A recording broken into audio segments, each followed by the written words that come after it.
I would like to discuss tonight is Yair Lapid's talk or speech to the Kiryat Ona College Haredi tract.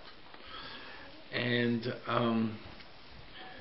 the speech, first of all, is available on KosherTube. Okay, so if you want to find the speech, just go to KosherTube and search for Lapid, for Yair Lapid, and you'll find it. Or click on the link. Or click on your link. Well, in the email I sent out to Rabbi, but I'm also talking to the people on film. Okay, so you can see this. And I think that the speech deserves attention because it's a remarkable speech.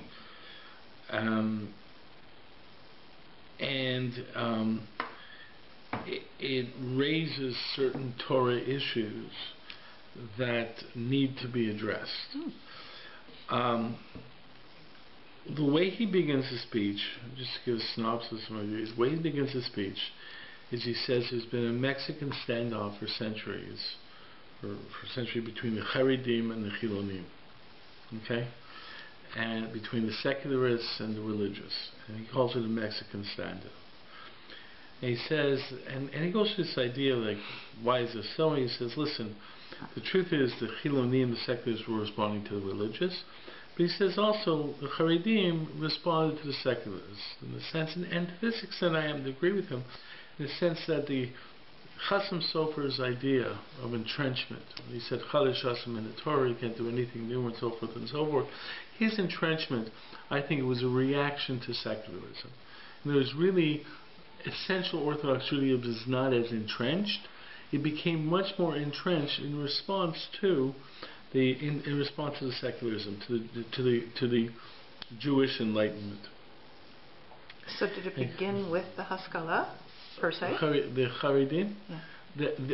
The response to it, in the sense of the entrenchment of the world to the extent that has been entrenched, I think is very much a reaction to the Haskalah, in the sense that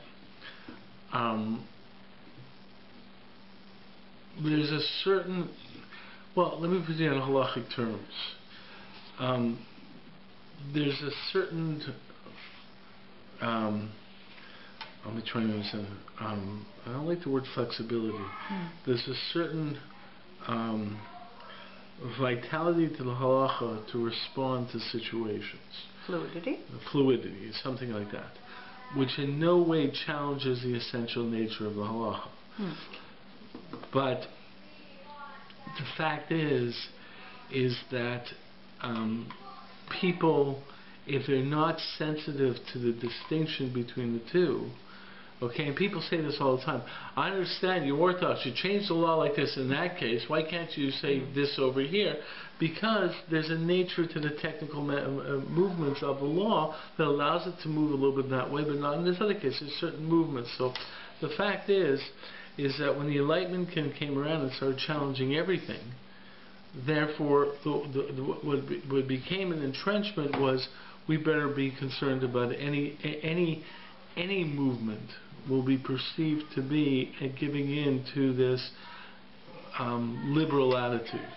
So therefore, what we have to understand is there's a certain fluidity or flexibility or vitality or mobility in the halacha that's inherent to the nature of the halacha. But it can't. But when you have other people reading into it outside of the parameters of halacha, then the only thing you know is that you're sort of stuck in this situation because you're afraid of any change or any movement being perceived to be an acquiescence to Reform Judaism or to Enlightenment or whatever. So the fact is, and that really is a challenge in the sense that. And the Haredi, and this is the Chasam Sofer's basic idea, was we really have to entrench. He was so concerned about any type of movement.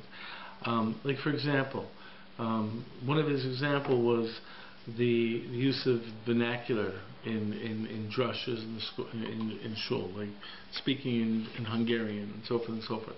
He said you can't do it, and the reason he was is because people would not perceive it as well. You see, things change, and therefore Judaism can change. Next thing you know, we can daven in English and start driving to shul on Shabbos or whatever.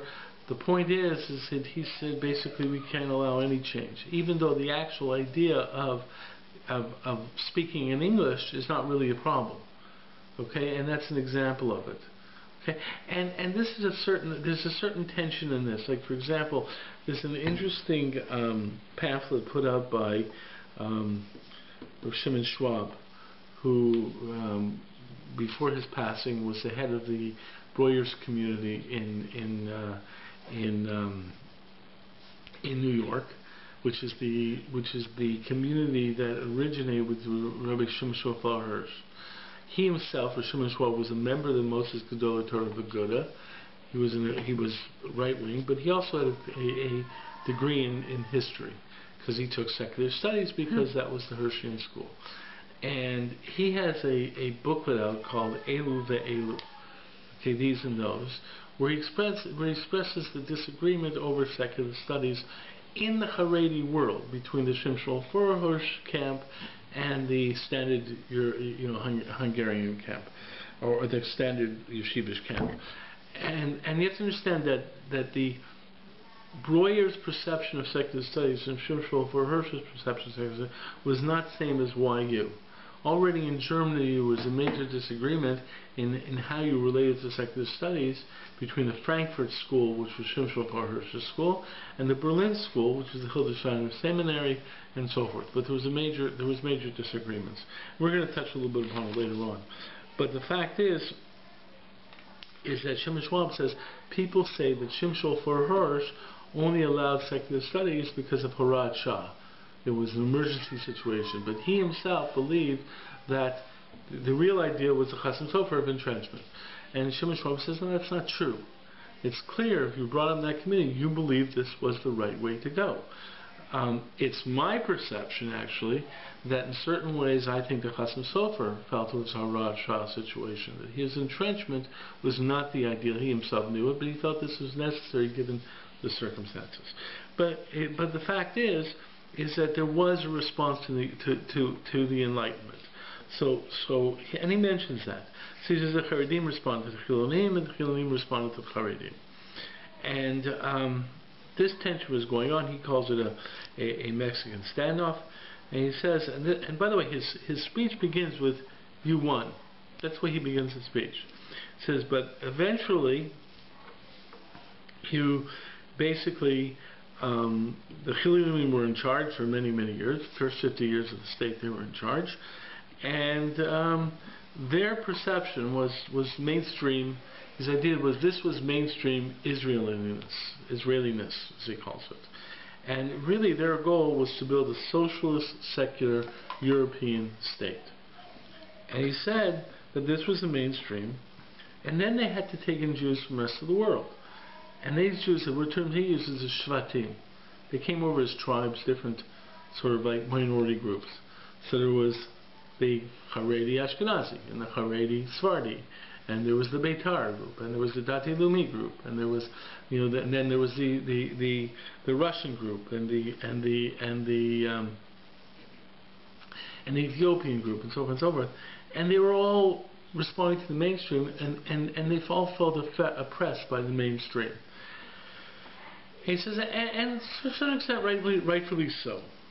But he says something was happening though. The mainstream themselves were no longer really in the mainstream.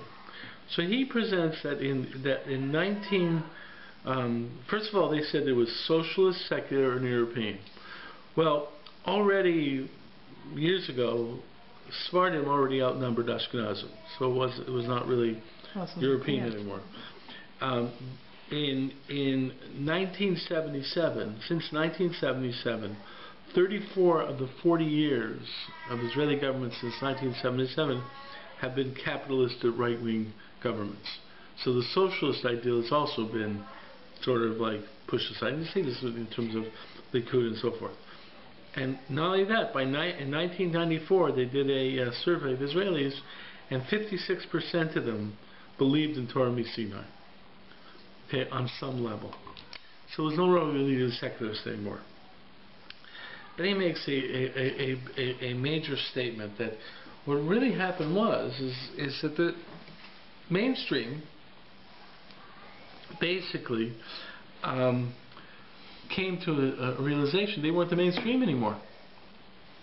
And they basically said, we don't even being called oppressors anymore, and so forth and so forth. So rather than being the mainstream, they say, hey, we'll become another Shevet, and we'll protect our own rights, like everyone else is protecting their rights. So he says, so we became as a collection of tribes. He says, with no singular, common centrality. He calls Israeliness. And this mainstream thing that causes the center there. And he says that without that, a nation can't survive. Not just Israel, but any nation has to have some kind of centrality idea. He said the second problem was that that's one thing with the secularists, just demographically, they were no longer the mainstream. So the second problem is the Chiloni made a major mistake. And the major mistake they made was that they thought they had to redefine this new centrality of Israeliness. But the fact is, Jewish people already had a base, and that was their Rabbi Kadmon, which is basically Elokei Yisrael, which they as secularists did not quite get. But the truth of the matter is, points this out to sort of society, is that the truth is the early Chilonim, most of them were really yeshiva guys. They came out of yeshivas, they took off their kippahs, but they already had the influence of this idea in them. So there was this, but the fact is they were trying to create this new mainstream without God. And what they found was the problem with a lot of these, with trying to deal with all these tribes now coming in, is that what they were trying to say, hey, join us in the mainstream of this new Jewish culture, but they were telling these people to ignore the very base of the Jewish culture, which was God. Okay, the Elokei Yisrael. That was the most important thing of their Jewish culture. And they were saying, hey, you become Jewish, just drop the God thing. And say, well, that's what our Jewishness is. You can't go to Sephardim and say, hey, hey, get rid of the God thing. Well, that's the way Sephardim are. I mean, they're into the idea. He says, and this Elokei Yisrael, he's not talking about it in theological terms. He's not talking about it in terms of it being a mitzvah, in terms of being mechuyev, in terms of theology. He's talking about this sort of being an obligation in terms of doing mitzvot and so forth. He's talking about it in terms of being something that defines Jewishness. So he says, so the problem is, and he says, this really took off in 67. He said, up until 67, after the Holocaust, like the whole idea of the secularists was that you're waiting around for God to take us back to Israel. Well, we're not. He hasn't been around. He's not reliable. That kind of thing. And the Holocaust really seemed to bring home the point. Hey, this God taking us back to Israel is not reliable. This changed totally after 67. With 67, already the perception that God looks over to the Jewish people was very much in the consciousness of the Jewish people. True, the secularists may have won the war, but in terms of the permeation idea in the Jewish idea is that HaKadosh Baruch Hu is back. You know, He's covering our back again. And there was a certain idea of the Nisim, Nistarim, the hidden miracles and so forth. So there was a major change that was happening in terms of this mainstream concept and demographically. But the fact is more importantly, in terms of this Jewish idea of what this new mainstream did. So he says basically his idea is that therefore you won. The Haredim won. You basically have entered into the mainstream of the Jewish world, of the Israeli world. We can't get along without you. His language is you're no longer orchim. You're part of the being Israelis. And his point is, and his major point is now that you're no longer guests and you're no longer we got to form a new mainstream. Therefore, you have to accept responsibilities. Okay. And he says you can't just think in terms of Haredi problems. If there's an Ethiopian who's hungry, then you guys got to be concerned about the Ethiopian suffering. You can't just be concerned about Haredi charities. And his major theme was, with victory comes responsibility. The cost of victory is responsibility. So you now have to take care of me. And that's basically his point here. He says, and his point is the same way beforehand, he was trying to point out that there was a certain aspect of mutual respect. Like he brings up, he says, how did the Chilonim show respect to Haredim in the past? So he says, a good example is what he calls the Yom Kippur law. He says, hey, Chametz law. There's a law about Chametz on Pesach, but the fact is you'll see Israelis eating Chametz on Pesach, selling Chametz on Pesach. There's a law about Chazir, about pork, about pig products. But you can get pork in Israel. People eat it. It says, but in Yom Kippur, the Yom Kippur law, even the Chilonim, you won't see a Chiloni person driving on Yom Kippur. You won't see a Chiloni person eating b'farhesia openly on Yom Kippur. It says, why? Because for some reason they follow the Yom Kippur law. Okay, they have to follow Yom Kippur. He says, why? Because there's no such thing as the Yom Kippur law. The Chilonim do it out of respect of the Haredi. They say, listen, it's your country, we're going to be respectful of you. You have to be respectful. So therefore, the same way the Chilonim have to be respectful to the Haredi, you guys have to be respectful to our life. In other words, if we're going to create a new mainstream Jewish world, which you have to be involved with because you won, and there's this Elokei Yisrael, and so you won, you also have to protect my lifestyle, okay? In terms of allowing for this mutual respect into the future, okay? So that was basically the idea. You have to become involved. You have to be concerned about the entire nation of Israel, and we all have to work together to maintain this nation of Israel. And it's a very powerful argument, and it's really very nicely presented. The problem with his argument is an excellent argument from a rational viewpoint. Okay, if he was talking from one group to another group, say, listen, this way you treated us, we treat you, so forth and so forth, work anywhere in terms of a nice rational argument. The problem here is that he's presenting this argument, and he's not presenting a Torah argument in this idea. Let me explain what I mean by that. He's arguing we're a pluralistic society, and if you want to become part of this pluralistic society, you have to respect, I have to respect you, and you have to respect me. Previously, we weren't that respectful of you, and you stood for your rights, and we finally got the message from it and so forth, and you finally entered into it. Now that you want to get involved, you've got to respect my rights. And he presented it very nicely in terms of rational going forward as a society. The question is he's talking to a society that basically says, well, whatever we do, it's not subject to my rational decision, it's subject to my Torah decision. Not that Torah decisions aren't rational, but it has to be a Torah decision. So, for example, what he's arguing for is really twofold. There has to be some type of mainstream, what he calls Israeliness, that can be shared by all the participants in this Israeliness. Okay, by all the different Shvatim, has to find some kind of collective grouping. And then, as in this from the collective grouping, you have to allow and respect the mutual differences between the different ideas. Okay, so that's similar to, let's put it in other terms. In terms of, let's say,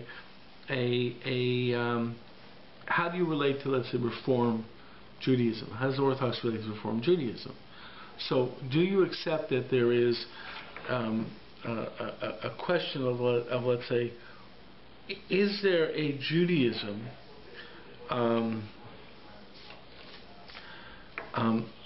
that's broad, that will encompass Orthodox and Reform and Conservative and Reconstructionists? okay, to be this new mainstream Judaism. Rabbi Is that Bulka possible? wrote about it in the Coming Cataclysm. Right. In the However, early 1980s. Rabbi Bulka was talking about it in Cutting Cataclysm. He was saying, in order to maintain, he does not present a Judaism. Correct. He presents. We're going to have a problem with unity. Yes. The fact is that's one of the things I'm going to get to. Mm-hmm. But the second thing is that does that mean can you, as Orthodoxy, can you respect it? You see, the fact is, let's go back a little bit. Haredi, what he calls with Haredi was a response to, his argument is, now Haredim, you can relate to the general Jewish population. You have to. Because of mainstream aspect, you're part of you are effectively, demographically part of the mainstream. You can't conduct yourself as a tribe just protecting your own interests. You have to become part of the mainstream. Okay. Therefore, and he talks about is that somehow we have to not ghettoize each other. You got to hang out with me, I got to hang out with you to some extent. The problem is that first of all, Haredism did not just respond to Jewish individuals who quote unquote went off the derech.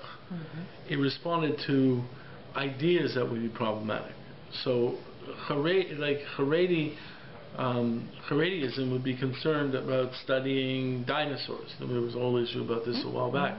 Now that might be an extreme idea, but the fact is the Haskalah was not just, we're concerned about Jews who become, off the derech.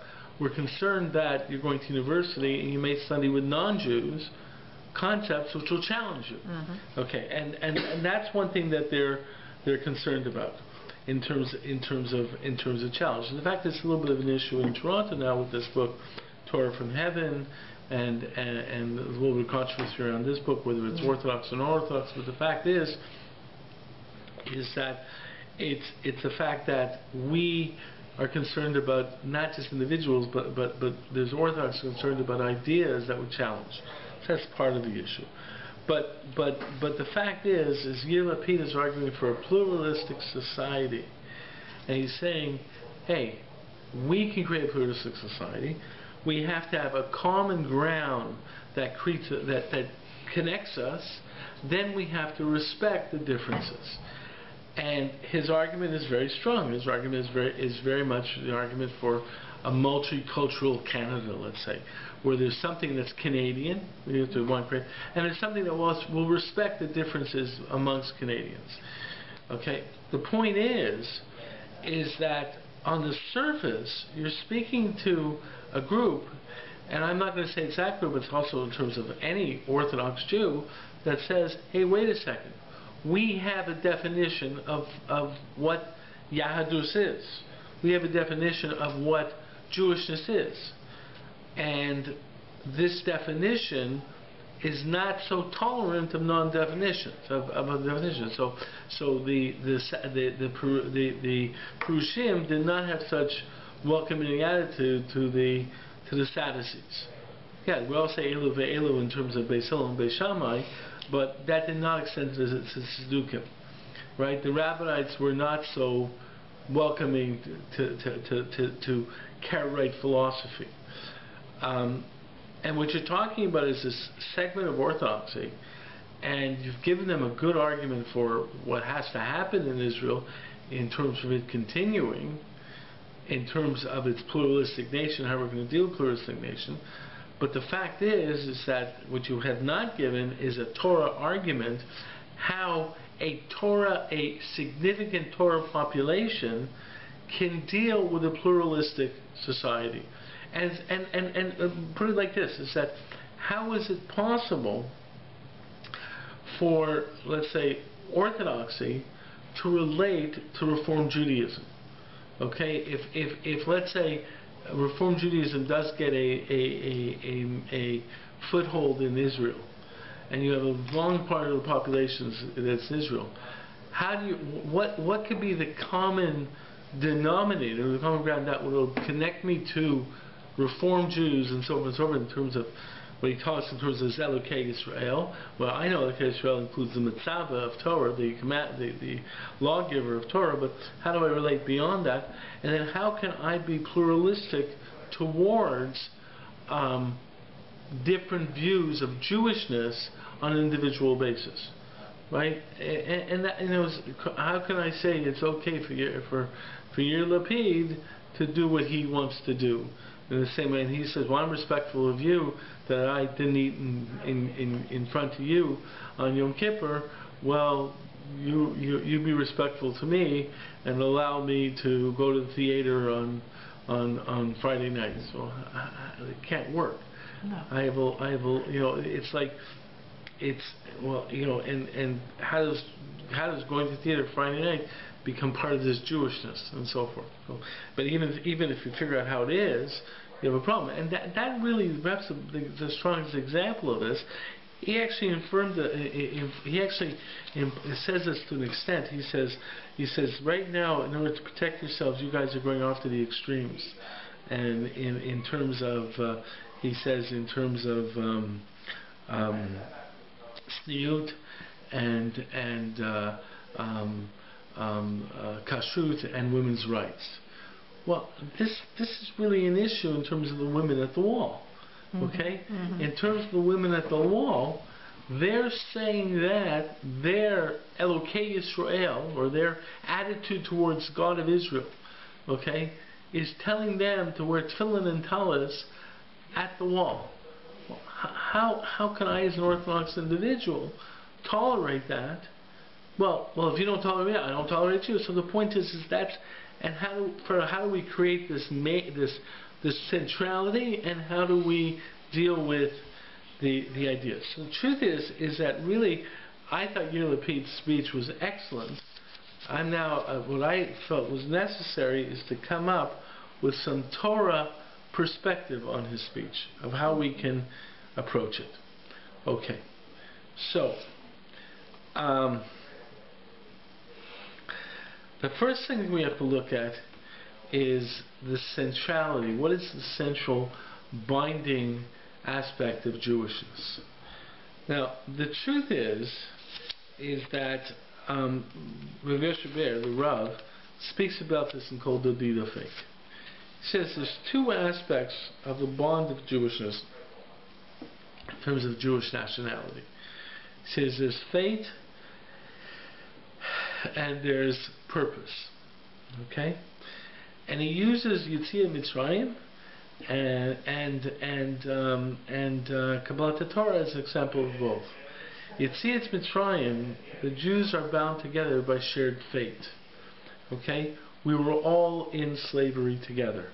Therefore, there's a shared fate, which is that what happens to you is going to happen to me. And he compares it in the modern world to the Holocaust in terms of shared fate. Okay, and that's one of the bonding aspects of Jewishness, shared fate. He says, though, that there's another shared aspect, and that's shared purpose. And that shared purpose is Kabbalat Torah, in terms of shared Kabbalat Torah. Now, he says, though, he defines it a little bit in terms of shared purpose, in terms of building up Eretz Yisrael and so forth. But in terms of the Kabbalat Torah model, he basically recognizes that there are certain aspects of shared fate of Jewishness. It's shared fate because we're all in it together, not shared purpose. Now, the fact is that seems to be the model of pluralism in our world today. That if you argue pluralism, you're not going to share purpose, you're going to share fate. So the dominant aspect of what keeps Jews together is shared fate. Now, the truth is, I wrote an article about this. I don't know if it's on our website, but I basically said that that's the real problem with Jews for Jesus. People think the problem with Jews for Jesus is because they believe in Jesus, and that's why they're outside the pale of Jewishness. There is a book out in the market by a professor at the university in Wales, who I believe is a Reform rabbi. Okay, and the book was actually preceded by another professor, a woman at Temple University, who I believe is a Reconstructionist rabbi, who both argued this. She raised the question.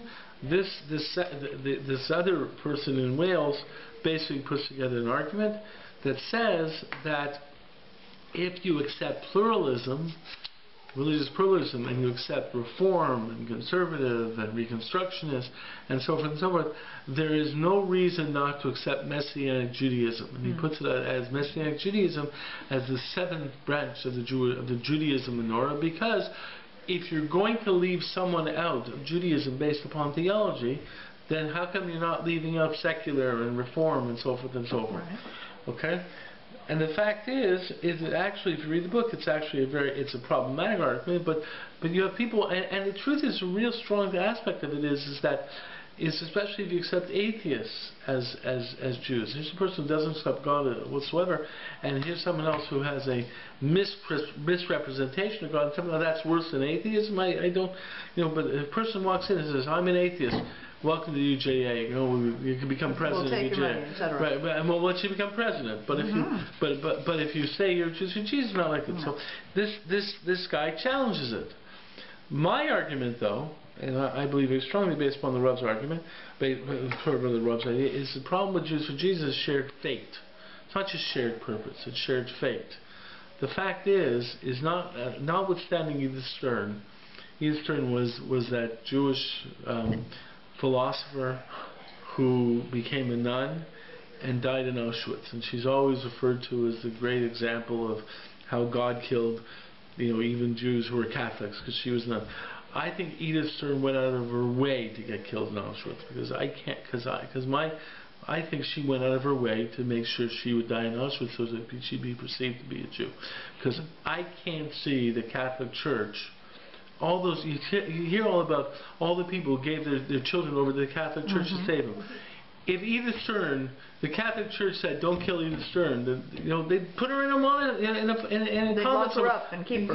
They keep her. Right. So the fact is that she went out of her way, I think, and I'm obviously making a bold statement, because the fact is, she didn't share our fate anymore. A Reconstructionist Jew shares our fate. Okay, a secular Jew shares our fate. Right. I think a Messianic Jew, right? If it's a matter of the persecution, example Holocaust or Egypt, right? All of a sudden he's a fundamentalist Christian.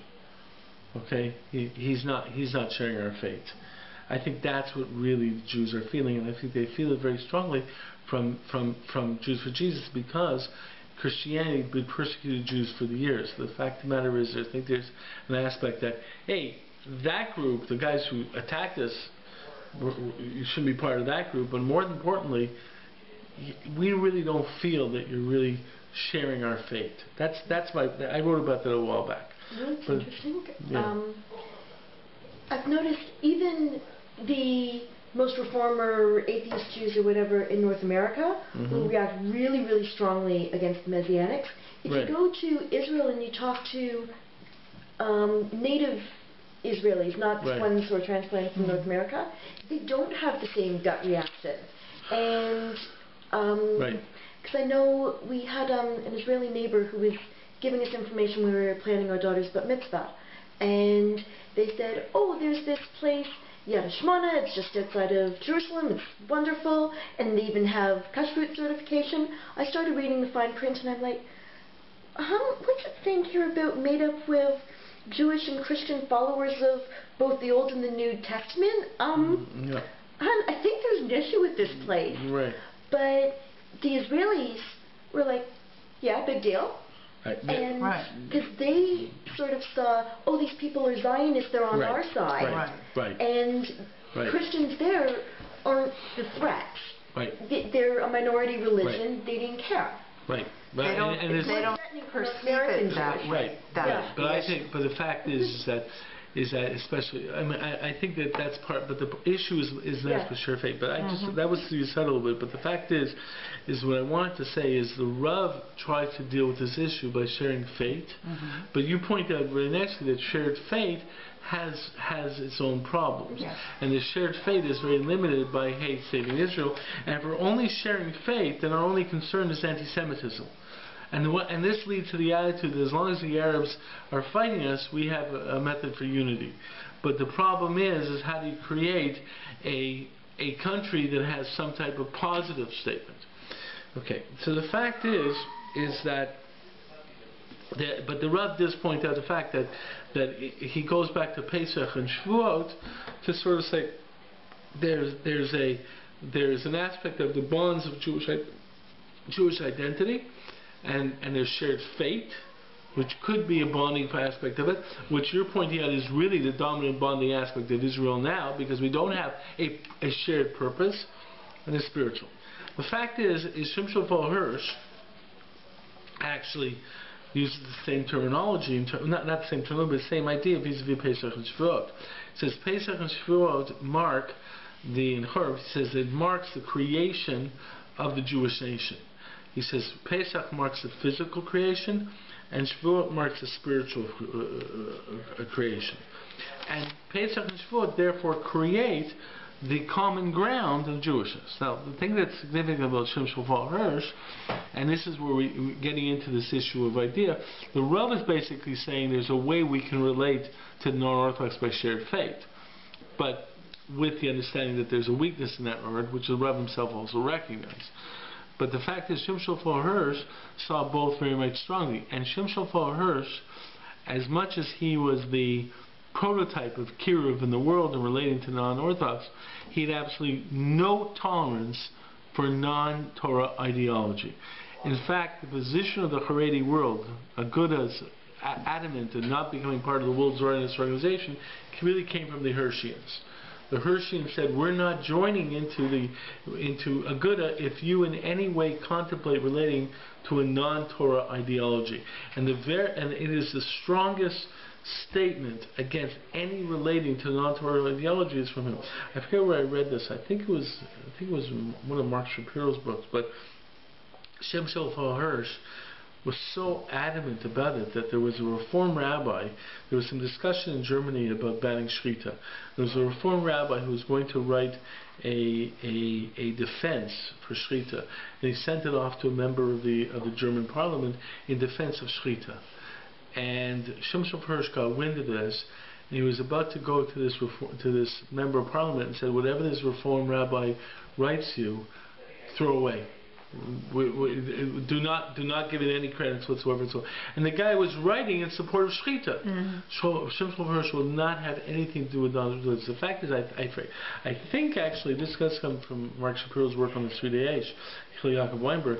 The fact of the matter is, he points out that it wasn't until a year and a half after the Nazis came to power that the Frankfurt Jewish community would sit down and talk about how to relate to the Nazis with the general Jewish community, because they were so strongly against any relating to non-Orthodox ideology. So it's very important, but the fact is what Shimshon Hirsch is really pointing out. The Rav basically came to an idea that there's a way of bonding us with other people who shared faith, but that's not really enough. You got a weakness because you don't have a shared purpose. What Shimshon Hirsch says is the only definition of purpose is Torah. So how can you share purpose with individuals who don't accept the basic purpose of Torah Misinai? And that's really what he's getting at. So the fact is, and we need that. And that's a challenge that Yair Lapid is mentioning. He's basically saying we need a Yahadut, there's Elokei Yisrael, but the point is how do we define it? He may define it with some general nice idea. We sort of believe in God, and we have some nice idea. We have this sort of idea of our religion, and we talk about some aspects of it, and so forth and so forth. But the very strong, especially the Haredi community, is that the purpose is following mitzvot. Okay, and the fact that someone comes to shul on Shabbos is very, very nice. So the fact that someone has some nice Jewish feelings and even some idea of God, but they do it in some non-halachic way, absolutely irrelevant. That's nothing to do with Elokei Yisrael. Okay, so how can you do this? So that's the first challenge. How can you express this in terms of creating some type of Jewish common ground and common base? And I think this is not an easy issue. It's the issue that really permeates a lot of... It really comes down to this issue of, is there a Judaism? Like, it always bothered me in many ways. I'm not sure if it's up on our website either. There's an article, I believe that most Jews have no idea of the theological distinctions between Orthodox, Conservative, Reform, Reconstructionists. They have no idea about it. And what happens is that the different groupings within the Jewish world don't even want you to know about it. The Reform Judaism doesn't go about and say, hey, this is our theology in contradistinction to Orthodox theology. There's this sort of idea we're all part of it, and this idea of this sort of like Judaism, and there's a little bit of differences between us and them. Like, we're all Judaism, just we daven with the chitza, they don't. Or they daven with the chitza, we don't. But the fact is, understanding that there's a major theological distinction between the two. That's never brought out. It's never brought out. But is the fear greater that there would be divisiveness or unity? No, the fact is that there's a great fear that there'll be divisiveness. That's assumed. Right, but the problem is that the difficulty, which I believed is very strongly, is there's no chance for unity unless you're able to argue from an honest perspective. Right. Okay, if I and I'm not advocating necessarily one attitude, dialogue, and so on and so forth, but if the Jewish community does not understand the distinctions between the groupings, there's no point in having a dialogue, because then there's no point in you're not dealing with that. And most Jews don't want to know about the distinctions. Most Jews, actually, like he said, 50% of the population believes in Torah Sinai, right? I bet you if you did the same survey here, you'd find that many people in the conservative synagogues and the Reform synagogues and so forth all believe in some aspect of Torah Sinai. But the fact is that the conservative Judaism doesn't. Right. Right, modern conservative Judaism doesn't, right. And Reform Judaism for sure doesn't.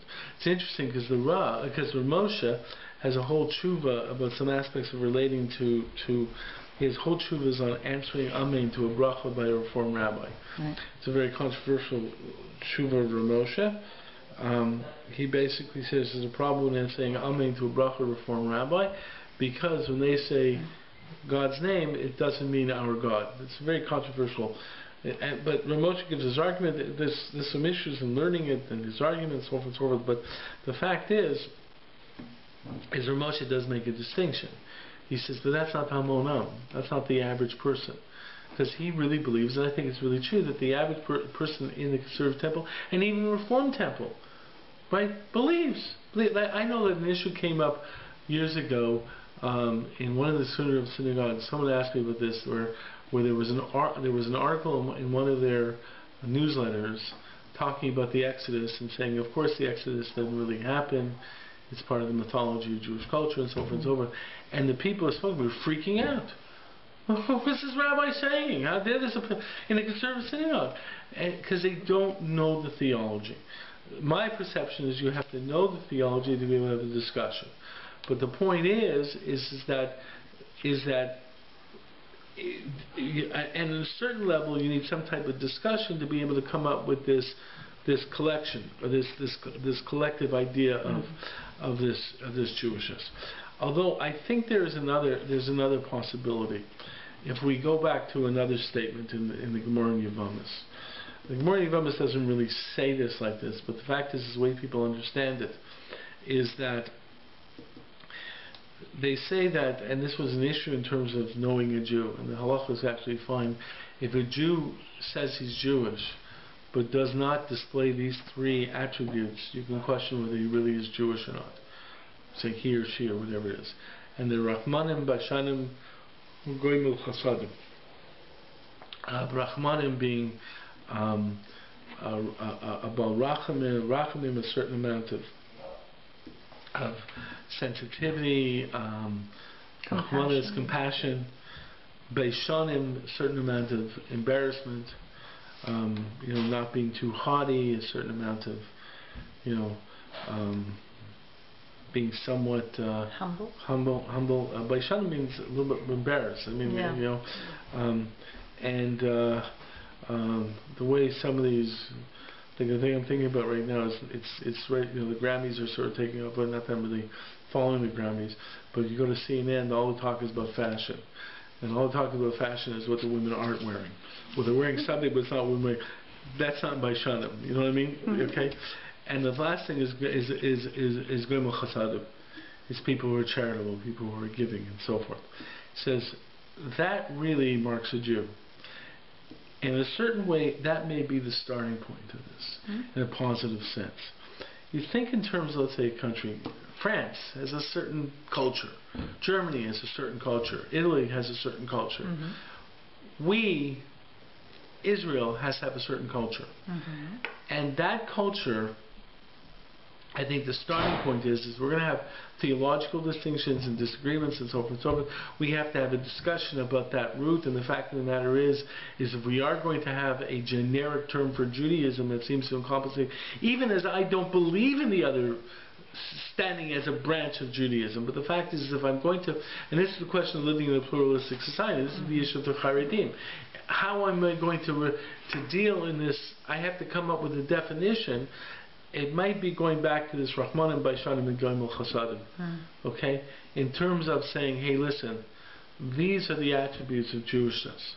I think another attribute obviously is intellect and thought and moral indication, moral thought, so forth and so forth. But there's an aspect where I've always felt this. I point this out to people that when I was going to university, they give you that test to tell you what you're really interested in, right? Okay.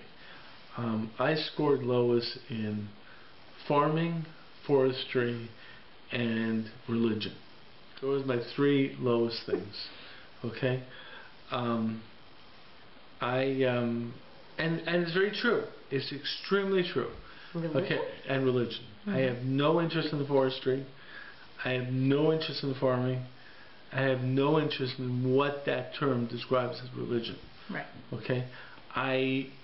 If you put me in a room with I remember when I was in Kingston, New York, the Benedictine Hospital used to have these conferences for all the clergy. And I would show up because the Benedictine treated me well as a rabbi. I had some connection, so I'd show up. And it was so obvious to me how I thought very differently than all the other people in that room. Because of that, the fact is they were all religious individuals. And they all had this natural religious feeling. Okay? Wasn't me. Whatever it means. Wasn't me. And the fact is I think there's something about Judaism that if you really speak to, and you see it when you speak to them, that Jews, they don't really act like pastors and ministers. They really, I guess I'm talking Orthodox Jews, but there's something different about a rabbi that really is not a religious figure. At least I use myself as a good example. So when I say that, but there's something about me hanging out with let's say even a conservative rabbi or a reform rabbi, I can talk to him on a certain level. There's something that we share, and I think there's an aspect of that in our Jewishness. So the truth is while I'm not advocating that this is the ideal of Jewishness, I'm saying if we're going to have a pluralistic Israel, and in terms of Yair Lapid's challenge to the Haredim, which I'm saying he means more than just the Haredim in the narrow sense, but to the religious, is how are you going to how are the religious going to move into the mainstream in what is effectively a pluralistic, secular, democratic state, and how are we going to relate? They've fought for centuries not to inhabit. But we are inhabiting, and even Dati Lumi has to inhabit. Whether and the fact is, and the fact is that you aren't going to go up to someone and say, listen, you're going to start keeping Shabbos tomorrow. So the fact is how are we going to come up with this common ground that says this is a Jewish state? So I have a question for you. So my thing is I think that the starting point is Rahmanim Bashanim and Goyim Chasadim. That has to be our starting point. Yeah. Okay. Yes. However, the way I see Gemilut Chasadim, and part of it is the way that you've looked at it, is that it actually includes the prior two. Okay. Because if you look at charitability, it's not only financial. It's charitability with humility, with one's personal feeling. It's charitability with sensitivity to others, with the concept of...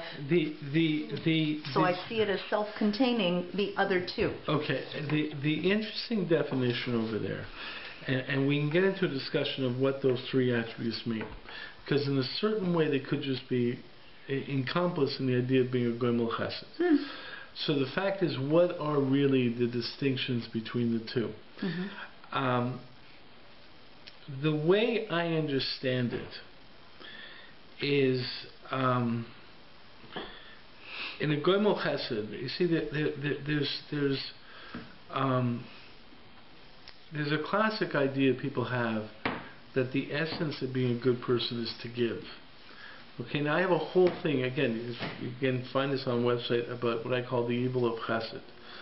If you're motivated so much by giving, you're basically going to be giving into your drive to give, not really seeing the other person what they need.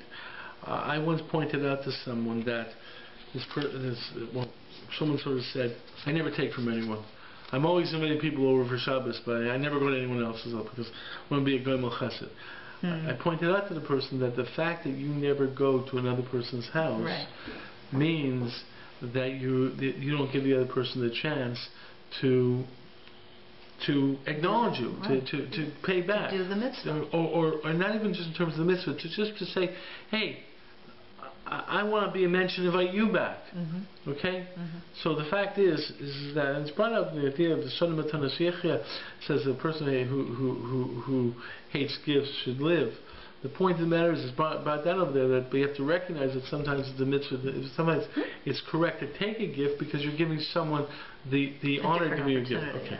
The fact is Rahman Beshanim and Gilson need to get to what their basic root is.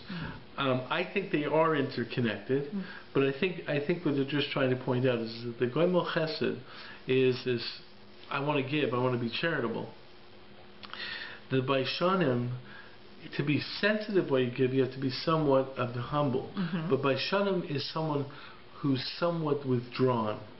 Goimel chesed is someone who, it's an interesting mixture. Goimel chesed is one's out there. Baishanim is a person who's a little bit withdrawn. Okay? Rahmanim is a person who is sensitive, but also picks up upon the challenges of what's going on. So they are interconnected, but they're trying to sort of make a little bit of distinctions. Okay, but the fact is that's a good starting point, and they're all obviously connected to the Elokei Yisrael, to a Jewish consciousness coming from an idea of Torah. I'm just presenting a possibility of saying, if we're going to go ahead and we're going to move into the mainstream, and the mainstream will not just be the attitude of Torah, because we have to somehow work with non-Torah aspects in that, having some influence in the mainstream, but we have to come up with a Jewishness or Israeliness. Then here is a statement that could be a starting point of creating a cultural perspective that is a Jewish culture, and I think that's what makes a country. Okay, now comes the other side, though. The other side is, okay, so let me try and come up with a Jewish culture that's broad enough to be somewhat, that can extend to pluralistic definitions beyond a narrow halachic definition, which will be necessary in the modern world. And now when I say it's necessary in the modern world, let me now further explain why, because there's no revelational, there's no miraculous support for the truth of Torah anymore. And the Chazon Ish says this in terms of there's no real meaning anymore, because there's no absolute miracles that can actually prove it, and so forth and so forth. The fact is, though, is there's another side to this that sort of explains a certain ability for the Orthodox to be pluralistic. See, there was a statement that was made that I sort of get the impression from Chaim Yosef Sonnenfeld, who was the protagonist of Kook, of why he was concerned about Zionism. A lot of people going, oh, you have to wait for Mashiach to come, and so forth and so forth. I think that he said, forget all the other arguments, I'm not talking about the Gemara's arguments. There's a pragmatic problem with Zionism in our world. Is how do you explain from the rational perception of the world, without the obvious involvement of God, that you are that your behavior is correct. See, when we talk about the conquest of Israel by Yeshua, right? Rachab says it point back, right? When Yeshua sends his spies in, and they're protected by Rachab, the woman who hides them, and so forth and so forth. She basically says, "Listen, I know point blank what you guys did 40 years ago to the Egyptians, and we all know what happened at Kriyas Yamsuf. Okay, those guys who are hiding behind the walls, they're all scared out of their wits because they know who's fighting on your side. They still don't want to give in. Okay, but the point is, there's no doubt that God is saying this is the Jewish land. There's no doubt about it. The miracles are proving it. There's clear miracles. The Jews marched through the desert, right? Now they had covenant around them, and this, that. There's no doubt about it. These are miracles. For some reason, the people of the time basically said, we're fighting God. Okay? And that's why they went down. Okay? But there was no doubt about it. We're living in a world without Mashiach. We don't have the openly revealed divine proof for our arguments. So when you go in and say, hey, we want to conquer this land, but I've been living here for 200 years, so how do you argue it? Okay, so whatever the situation is, I'm not justifying we have to give back land to the Arabs now. What I'm trying to say is that we're there now, we have the land, and so forth and so forth.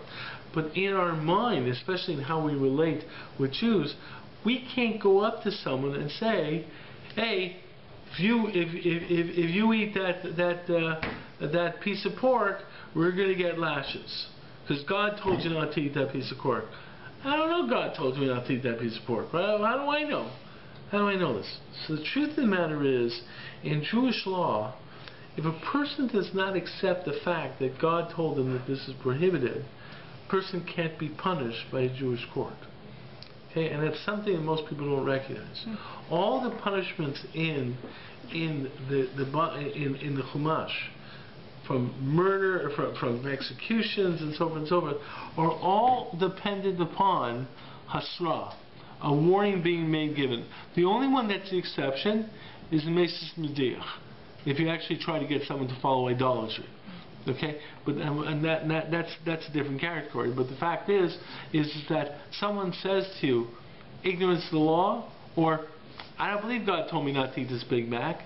The person cannot be punished in court. Now, this leads to a little bit of a problem. So, person can get away with murder. I didn't know it was against the law to kill the guy. I'm sorry. I don't believe it was against the law. Oh, you can't get it. The truth is that in the Jewish court system, for law and order, there was a Beis Din HaMelech. The king had power to protect law and order.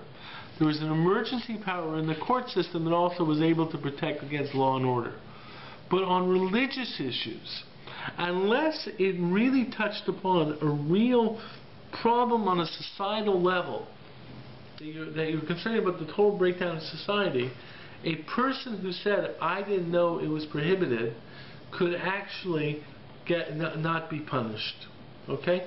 Now this led to wholesale lying about this, and this wholesale breakdown, anarchy. There will be a problem. But the fact is that on this level, there's a certain level of tolerance within the Jewish world towards people who don't believe.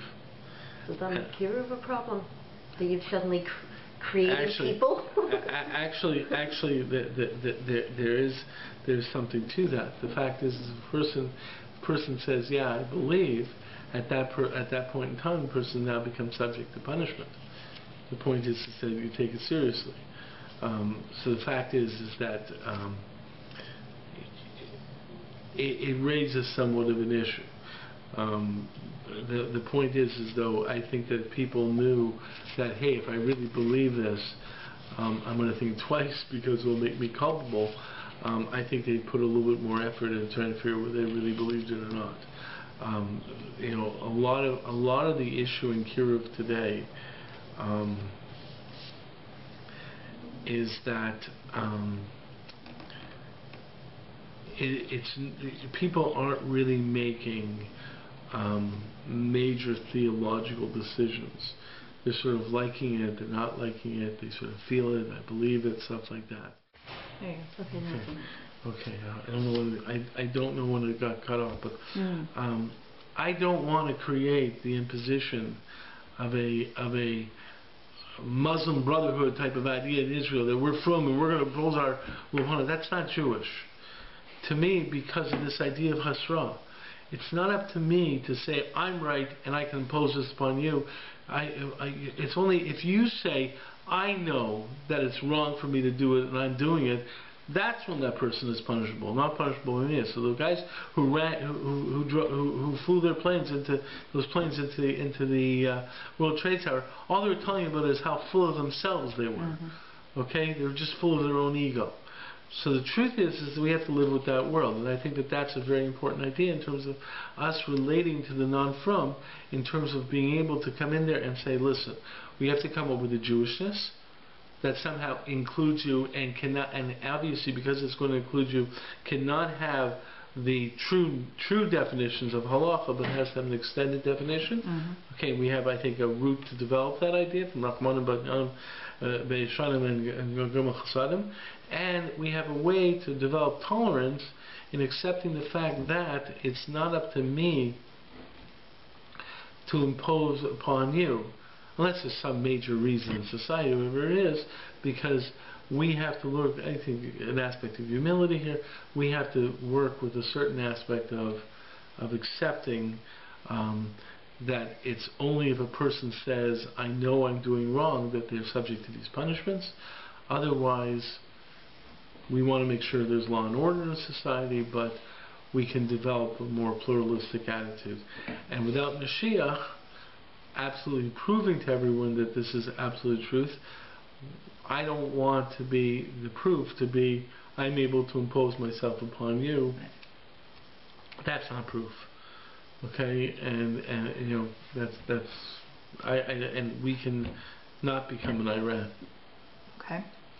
So with respect to the concept of Hatra, and I studied this actually with someone in the community who's gave shiurim on Varn is what we started with. Right. And in Hatra, it actually relates back to the argument from honesty. Okay? The tension there is that, one, somebody external is warning you, and two, you have to accept that that is a warning that you are actually doing something that requires warning because it's poor behavior, and that there is consequence in the form of punishment for it, because you respect the idea of living in that society, that mutually within that society that is external to both of them and yet internalized as well, that punishes someone who does wrong. The fact is, though, is that, you see, it circles both within and externally. Hasra, by you just keeping quiet, you can eat as many Big Macs as you want. That person over there can be screaming at you, can bring the whole yeshiva over and say to you, you walk into McDonald's, eat your Big Mac, and you just keep eating. Okay? And then they come back and they yell at you the whole time, and you come back the next day and they yell at you again. You never say, Hasra'ah needs, well, there's a little bit of an issue with this by non-Misa situations, but I'm going to extend it to non-Misa situations with this thing, is if I keep quiet, you can't do anything to me. Okay? So therefore, when you talk in terms of a societal idea, it's a little bit of a breakdown of society. Okay? Okay, I go in there, I take out my bacon, lettuce, and tomato sandwich. I'm eating it every day in front of your face, and you're yelling and screaming. The truth is there's a Rosh in Baba Kama, and that's right, there's a Rosh in Moed Katan who makes that statement. He basically says that the reason someone gets killed for Misa situation is not because of what he does. The Chilul Shabbos doesn't get you killed. What gets you killed? Because if you want to do it l'tayavon, even if you think in your own mind, I knew I'm doing something wrong, but I really, really want to do this, okay? I really want to do this, okay? I just have this tremendous thing to Mechal Shabbos right now, for my taiva, okay? For my own taiva. You keep your mouth shut, and nothing's going to happen. It says if you're motivated by your taiva, okay, you really praise that cheeseburger. or let's take it to a more modern perspective.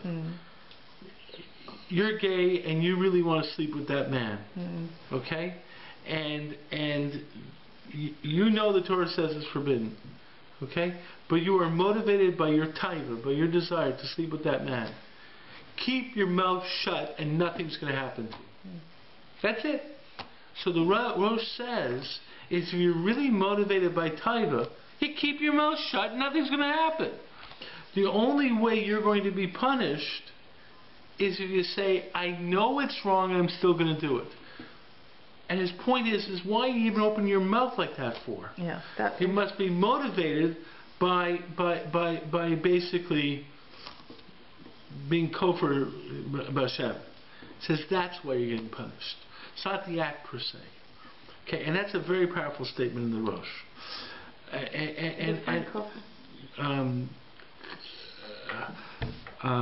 A denier, I read something about a girl in court who was disrespectful to the judge, and the judge says, okay, yes.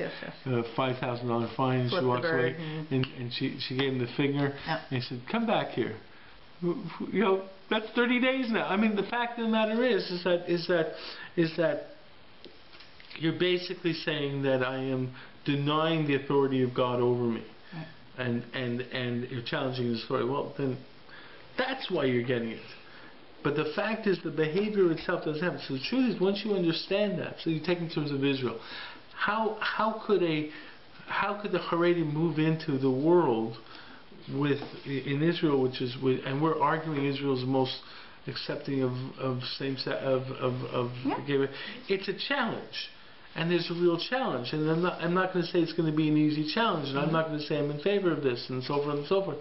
But the fact of the matter is, if you understand that without absolute knowledge that God said no, that this is prohibited, which is the basic attitude of our world today. We don't know 100% for sure because we don't have Nisim Glurim, Chazanish like that, and so forth and so forth.